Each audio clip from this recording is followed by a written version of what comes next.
Bien. Genèse 1, regardons simplement les versets 26, 27 et 28. Merci, Pierre. Lis-nous cela.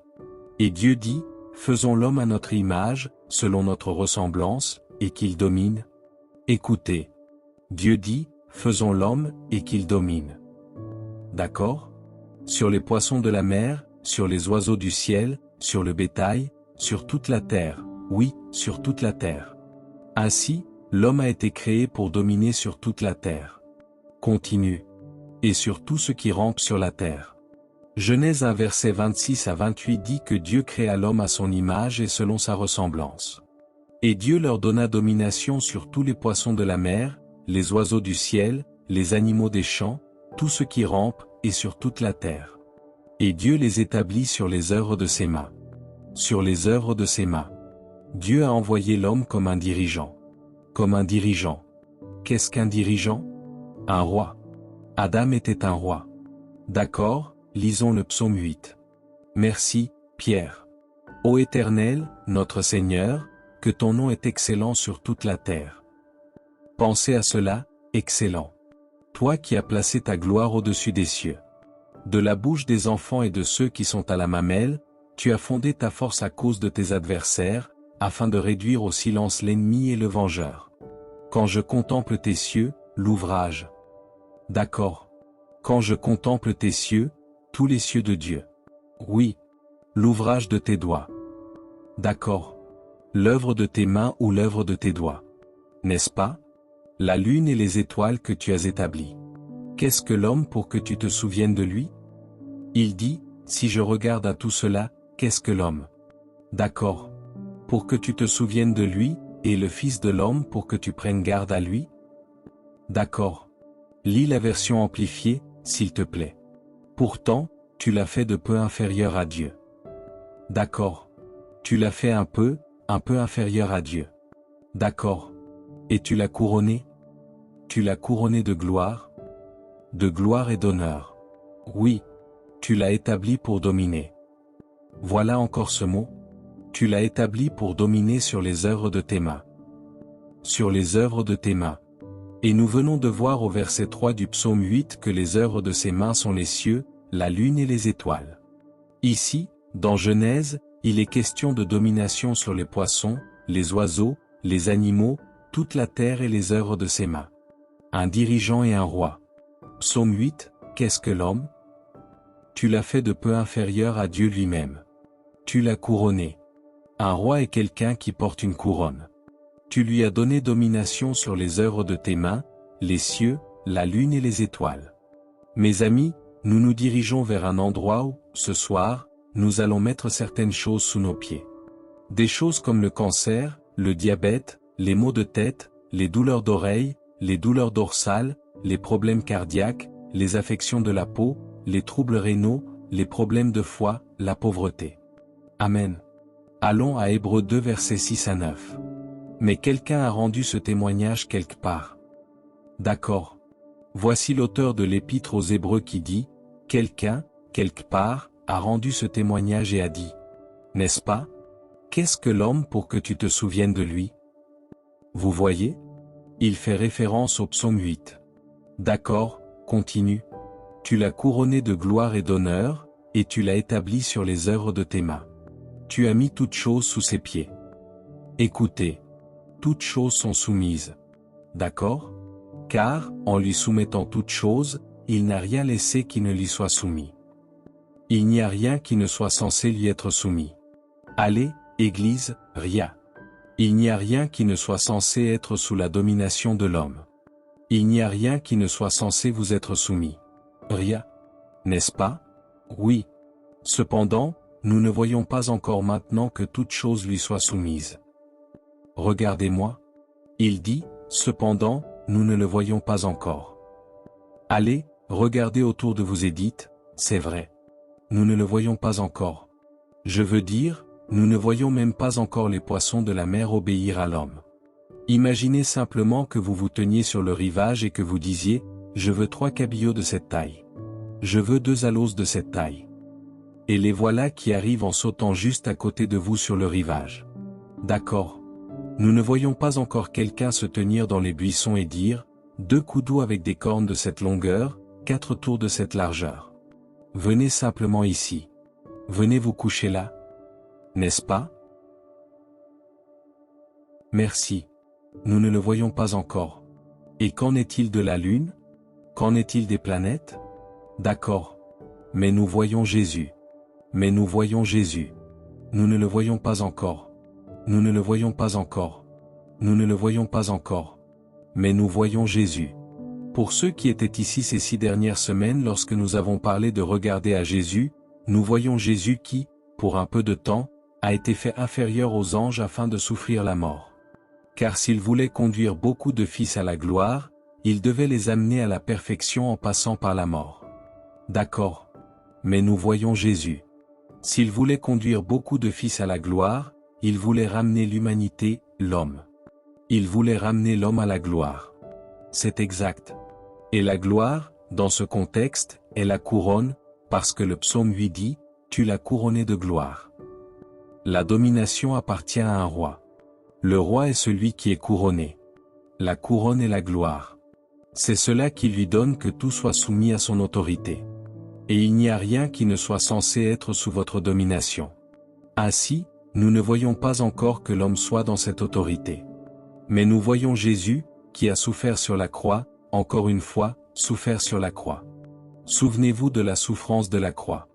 C'est Hébreux 2, le reste du chapitre, versets 9 à 12. Il a souffert pour nous ramener à la gloire. La gloire est la couronne qui fait de vous un roi. Amen. C'est ce qui fait de vous un dirigeant. C'est ce qui vous rend votre domination. Ainsi, si vous êtes censé être un roi, censé régner et censé avoir la domination, alors vous êtes censé être assis sur un trône. Parce que les rois s'assoient sur des trônes. Mais nous ne le voyons pas encore. D'accord. Apocalypse 1 versets 5 et 6. Et de la part de Jésus-Christ, le témoin fidèle, le premier-né d'entre les morts et le prince des rois de la terre. Jésus est le premier-né d'entre les morts, le prince des rois de la terre. Écoutez la suite. À celui qui nous a aimés. Il nous a aimés. Et qui nous a lavés de nos péchés par son propre sang. De nos péchés par son propre sang. Et il a fait de nous des rois. Dieu a créé l'homme. Votre Bible, votre Bible, votre Bible, toute la Bible dit qu'il doit dominer sur toutes les œuvres des mains de Dieu. Maintenant, le psaume 8 dit, qu'est-ce que l'homme? Tu l'as fait de peu inférieur à Dieu. Tu l'as couronné de gloire afin qu'il domine sur toutes les œuvres de tes mains. Hébreux 2 versets 6 à 9 dit, mais nous ne voyons pas que l'homme possède cette autorité. Mais nous voyons Jésus, qui voulait nous ramener à cette place de gloire où nous retrouverions nos couronnes afin que nous puissions être des rois régnant sur la terre. Maintenant, l'Apocalypse dit, à celui qui est le premier-né d'entre les morts, le prince des rois de la terre, qui nous a lavés par son propre sang et qui a fait de nous. Êtes-vous toujours dans Apocalypse 1 versets 5 et 6? Des rois. La souffrance, c'est le sang de la croix. Ainsi, Jésus nous a lavés dans son propre sang pour nous ramener au couronnement de la gloire. Donc, si nous acceptons le sang qui nous lave, nous pouvons réellement retrouver cette couronne de gloire, parce que c'est cela qui fait de nous des rois appelés à régner. C'est exact. Sur la terre. Votre Bible dit-elle cela? Apocalypse 5 versets 9 et 10. Et il chantait un cantique nouveau. Il chantait un cantique nouveau en disant, « Tu es digne de prendre le livre et d'en ouvrir les sceaux. Car tu as été immolé? » D'accord. Tu as été immolé. Nous revenons encore à la croix. Oui. Là où le sang a été versé. Oui. Et tu nous as rachetés pour Dieu par ton sang. Ainsi, nous avons été ramenés à Dieu par le sang. D'entre toute tribu, toute langue, tout peuple et toute nation. Et tu as fait de nous, pour notre Dieu, des rois et des sacrificateurs. Et il a fait de nous des rois et des sacrificateurs. Et nous régnerons sur la terre. Et nous régnerons où? Sur la terre. Mais si nous sommes censés avoir la domination sur toute la terre et sur tout ce qui est sur la terre, sur toutes les œuvres des mains de Dieu, en tant que dirigeants et rois, puisque nous sommes seulement un peu inférieurs à Dieu, couronnés de gloire, ayant la domination sur toutes les œuvres de ses mains, puisqu'il n'y a rien qui ne soit censé être sous notre domination, mais que nous ne le voyons pas encore. alors nous voyons Jésus, qui voulait nous ramener à cette place où nous pourrions retrouver notre couronne de gloire afin de régner comme des rois sur cette terre. Par conséquent, il a souffert sur une croix et a versé son sang. Maintenant, ce sang nous a lavés afin de faire de nous des rois appelés à régner sur la terre. Allons, cela consiste simplement à prendre 4 ou 5 passages de l'Écriture et à les réunir dans une même séquence.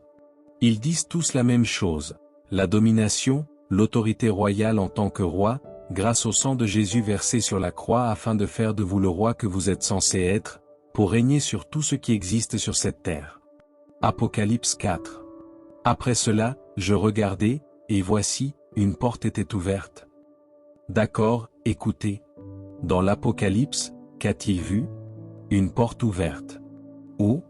Dans le ciel. Exactement. Et la première voix que j'entendis était comme celle d'une trompette qui me parlait. La Bible amplifiée dit, comme une trompette de guerre qui disait, « Monte ici, et je te montrerai les choses qui doivent arriver. » Une porte ouverte. J'ai vu une porte ouverte dans le ciel. Et la voix dit, « Monte ici. » Avant d'aller plus loin, Dieu avait donné à l'homme la domination. Le psalmiste a dit, « Qu'est-ce que l'homme? » Il était censé avoir cette domination, mais il l'a perdue à cause de la transgression d'Adam. Maintenant, nous ne la voyons pas encore, mais nous voyons Jésus, qui a souffert, qui est devenu obéissant jusqu'à la mort afin de verser son sang pour vous rendre votre couronne de gloire, afin que vous puissiez régner. Ainsi, Jésus-Christ est descendu du ciel pour vous faire monter au ciel. Il s'est abaissé afin de nous élever. Merci, Seigneur. Alléluia. Merci, Jésus. Dieu est devenu homme afin que nous, qui sommes des hommes, puissions devenir des dieux. Psaume 82 verset 6. Jean 10. Vous êtes des dieux? D'accord. Monte ici, Jean. N'est-ce pas? Aussitôt, je fus saisi par l'Esprit. Encore une fois, comme dans Apocalypse 1 verset 9. D'accord. Et voici, un trône était placé dans le ciel. D'accord. Aussitôt, je fus saisi par l'Esprit. Quand il me dit, monte ici, je fus dans l'Esprit et je vis un trône. Regardez-moi, Église. Dieu dit, Jean, Jean. Il dit, c'était comme le bruit de grandes eaux. C'était comme le son d'une trompette de guerre. Il dit, je me retournai, je regardai en haut, et je vis une porte ouverte dans les cieux. Puis il dit, maintenant, Jean, monte ici. J'ai déjà été là-bas en bas. Maintenant, c'est à toi de monter ici. Passons directement à Apocalypse 3 verset 21. À celui qui vaincra, je donnerai de s'asseoir avec moi sur mon trône, comme moi aussi j'ai vaincu et me suis assis avec mon Père sur son trône. D'accord. Il parle donc à Jean. Il lui dit, Jean, je veux te dire quelque chose, mon fils. Il y a une victoire à remporter sur la terre. Et si tu peux vaincre, tu pourras t'asseoir avec moi sur mon trône, comme je suis maintenant assis avec mon Père sur son trône. Jean, dit-il, j'entendis de nouveau la voix. Il dit, maintenant regarde, Jean. Et lorsque je levai les yeux, je vis une porte ouverte dans les cieux. Puis il dit, maintenant, monte, Jean. Et qu'a-t-il vu? Le trône. Parce qu'il venait d'entendre un message disant qu'il pouvait s'asseoir sur le trône. Jésus venait de lui parler et lui avait dit, Jean, tu peux t'asseoir avec moi sur mon trône, mon fils. Alors, Jean, donnons-nous une vision.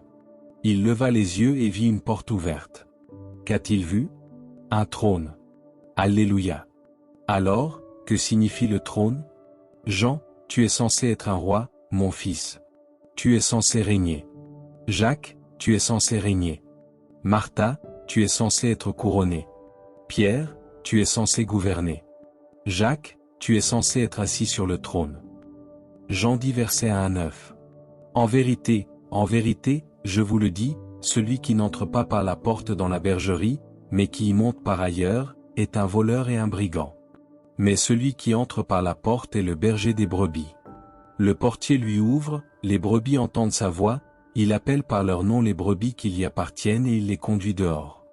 Lorsqu'il a fait sortir toutes ses propres brebis, il marche devant elles, et les brebis le suivent, parce qu'elles connaissent sa voix. Elles ne suivront point un étranger, au contraire, elles fuiront loin de lui, parce qu'elles ne connaissent pas la voix des étrangers.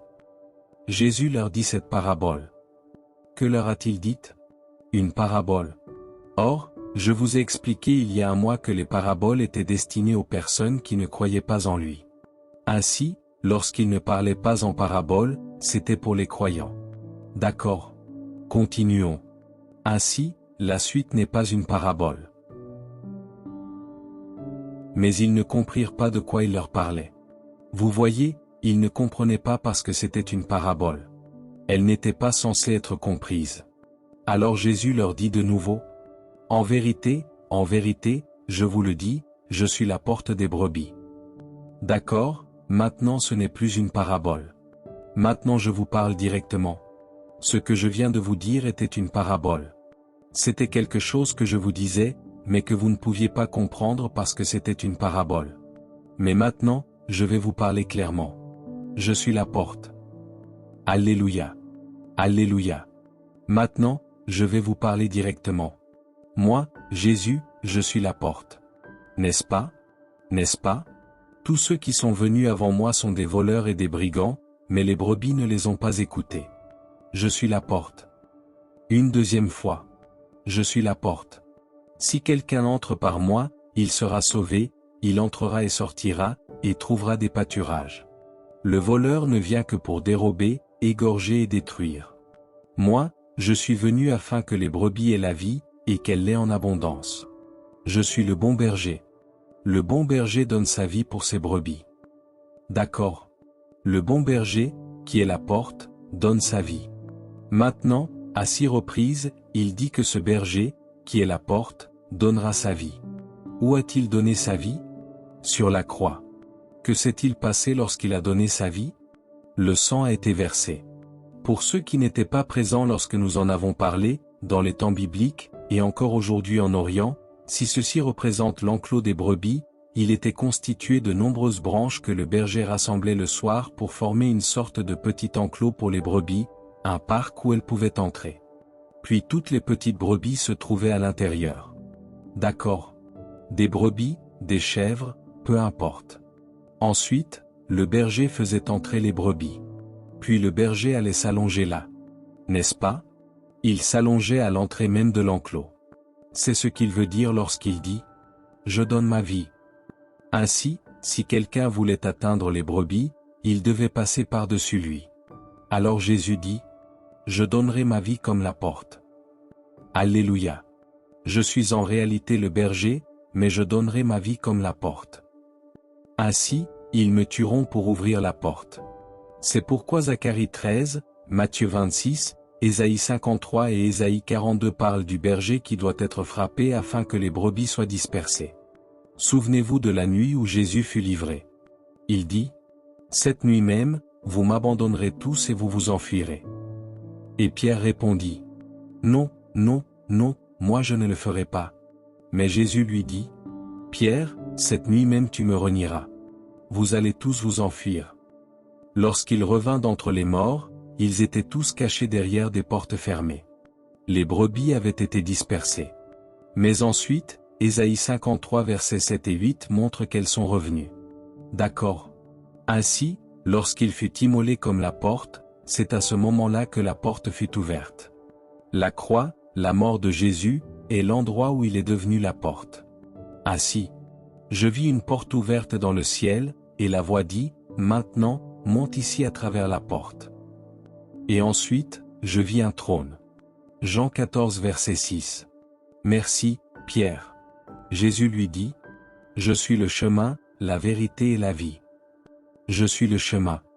Nul ne vient au Père que par moi. » C'est exact. C'est exact. Personne ne peut venir? Où est le Père? Sur le trône. Allons, Église. Sur le trône. Ainsi, personne ne peut venir au trône s'il ne passe pas par moi. Qui est la porte? Mais cette porte a dû être ouverte par l'effusion du sang. Donc, si je peux passer par le sang, je serai lavé afin de retrouver ma couronne de gloire, être fait roi et parvenir à mon trône. Amen. Ainsi, Apocalypse 3 verset 20. Voici, je me tiens à la porte et je frappe. Voici, je me tiens à la porte et je frappe. Maintenant, il ne s'agit plus de cette porte-là. Il s'agit maintenant de la porte de votre cœur.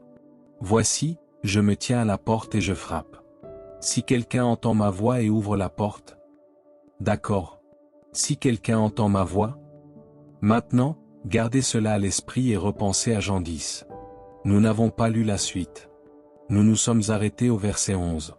Mais si nous continuons au verset 12, 13, 14, 15, 16 et 17, il dit. Mes brebis entendent ma voix. Elles ne connaissent pas la voix d'un étranger. Elles ne peuvent pas suivre un étranger. N'est-il pas étrange d'entendre quelqu'un dire « Oh, le diable m'a poussé à faire cela ». Comment avez-vous reconnu sa voix? Jean dit, vous ne pouvez pas connaître sa voix. Mais elles connaissent la voix du berger. Ah si. Si quelqu'un entend ma voix. Apocalypse 3 verset 20. Merci, Pierre. Je viendrai à lui. Je viendrai à lui. Écoutez. Je viendrai à lui et je souperai avec lui. Et je souperai avec lui. Et lui avec moi. Et lui avec moi. Ainsi, ensuite il dit. Et si tu vins, tu t'assiéras sur le trône.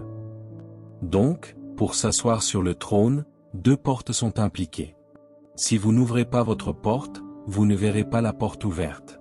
Plus j'entends sa voix, plus la porte s'ouvrira largement. Plus la porte s'ouvre, plus la communion devient profonde. Plus la communion devient profonde, plus grande est la puissance pour vaincre. Plus grande est la puissance pour vaincre, plus il devient facile de voir la porte ouverte. Cette porte ouverte d'Apocalypse 4, peu de personnes y sont entrées, parce que si vous passez par cette porte, vous êtes sur le trône. Et rien n'est censé échapper à votre autorité. Rien n'est censé ne pas être sous vos pieds. Alors ce soir, que nous comprenions pleinement ou non, pouvons-nous simplement l'accepter et dire : je suis censé être un roi.